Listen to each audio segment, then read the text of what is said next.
احنا طول عمرنا فاكرين ان اكتر حاجة ثابتة في حياتنا هي الارض، بنمشي عليها واحنا مطمنين، ونبني فوقها بيوتنا، وندفن فيها ذكرياتنا، ونقول دي عمرها ما هتتحرك.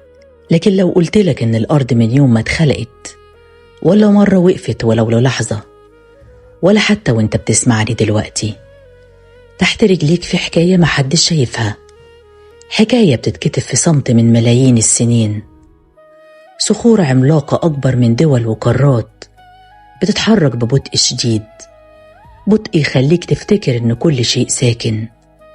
لكن الحقيقة إن الأرض عمرها ما كانت ساكنة، هي بتتنفس وتتحرك وتغير شكل نفسها وكل اللي فوقها من غير ما حد يحس.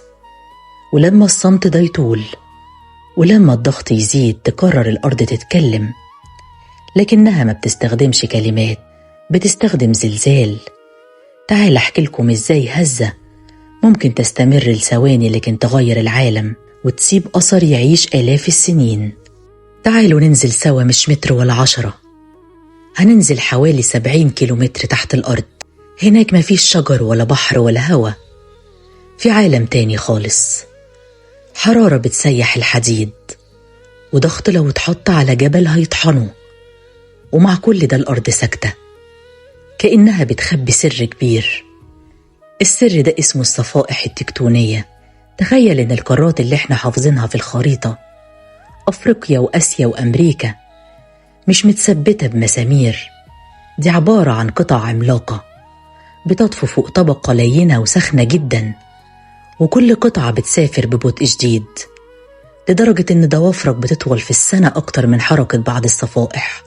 الغريب بقى إن الصفائح دي مش دايما ماشية في هدوء، أوقات بتخبط في بعض، وأوقات تبعد عن بعض، وأوقات واحدة تغوص تحت التانية.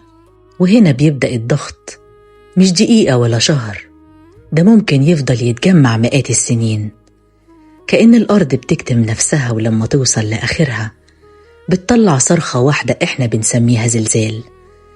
لكن الصرخة دي بتسافر أسرع من طيارات، على هيئة موجات بتجري داخل الصخور، توصل للمدن في ثواني.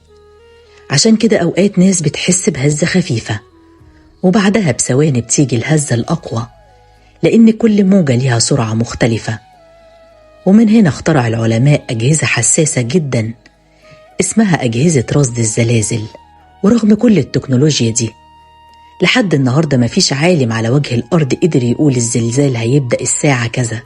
لكن المفاجأة الأكبر إن من غير الزلازل ما كنتش هتشوف جبال الألب ولا جبال الهيمالايا ولا سلاسل جبال كتير بننبهر بجمالها.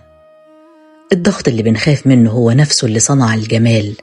يمكن عشان كده الأرض بتعلمنا درس محدش يقدر ينساه، مش كل حاجة بتوجعنا بتكون جاية تهدنا. أوقات الضغط اللي بنهرب منه هو نفسه اللي بيغير شكلنا ويقوينا ويطلع أجمل حاجة جوانا. زي الجبال، ما كانتش هتبقى عالية وشامخة لو ما مرتش بسنين طويلة من الضغط. يمكن في وقت من الأوقات نحس إننا بنتكسر وإن الحياة حطت علينا حمل أكبر من قدرتنا، دي اللحظة اللي بنتشكل فيها من جديد. فلو حسيت في يوم إن الدنيا هزتك، افتكر إن الأرض كمان بتهز، لكن بعد كل هزة بتفضل قادرة تحمل حياة جديدة. يمكن الشروخ اللي جوانا مش دايما علامات ضعف، ده هي الأماكن اللي بيدخل منها النور، لأن بعد كل زلزال في أرض بتتصلح وفي حكاية جديدة بتبدأ.